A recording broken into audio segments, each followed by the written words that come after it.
Και αυτό είναι το καταφύγιο ζώων της Πτολεμαΐδας, για το οποίο ελάχιστοι γνωρίζουν.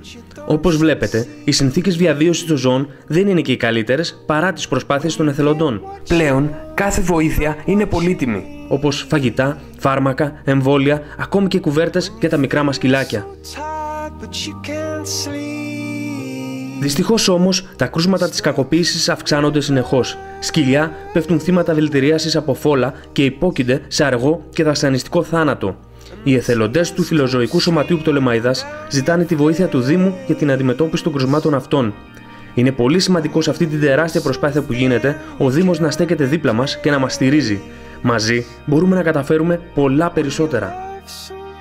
Τεράστια αξία ακόμη έχει και η υιοθεσία ενός ζώου από κάποιο καταφύγιο ή φιλοζωική οργάνωση. Ένα αδέσποτο ζώο έχει μέσο όρο ζωής 3 χρόνια, σε αντίθεση με τα οικόσιτα ζώα που κατά μέσο όρο και υπό φυσιολογικές συνθήκες ζουν 12 με 13 χρόνια. Είναι στο χέρι μας να χαρίσουμε πολλά και καλά χρόνια ζωής σε ένα σκυλάκι. Γι' αυτό υιοθετήστε ένα ζώο.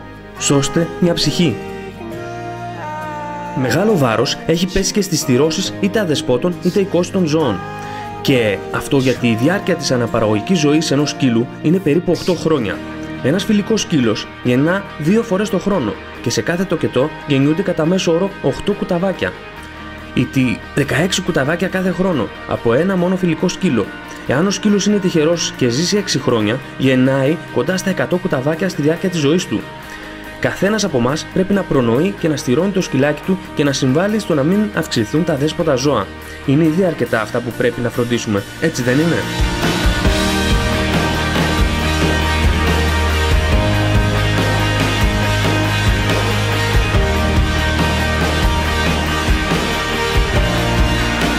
Πρωτεύοντα ρόλο κατέχει η καταπολέμηση της λύσας. Και επειδή η καλύτερη θεραπεία είναι η πρόληψη, η καταγραφή και ο εμβολιασμός των ζώων, ζητάμε τη βοήθεια όλων των πολιτών αλλά και του Δήμου. Είναι πολύ σημαντικό να καταλάβουμε ότι η ζωή των ζώων αυτών είναι απόρρια της δικής μας ανευθυνότητας και βαναυσότητας. Ο φόβος και η αδιαφορία είναι το λιγότερο και το τελευταίο που χρειάζεται. Αυτό που πρέπει να κάνουμε είναι να στηρίξουμε τα ζώα αυτά και το καταφύγιο με οποιοδήποτε τρόπο. Χρειαζόμαστε κάθε πολίτη. Η βοήθεια και η συνεργασία των τοπικών φορέων και των πολιτών είναι απαραίτητες για τη δράση μας. Ας μην κλείνουμε άλλο τα μάτια. Πρέπει κάποια στιγμή να μάθουμε να ζούμε αρμονικά με αυτά. Θυμηθείτε ότι ο κόσμος μας χωράει όλους. Ρώτησε, μάθε, βοήθησε. Στην οικονομική κρίση υπάρχει και ο πιο πιστός φίλος του ανθρώπου. Ας τον βοηθήσουμε.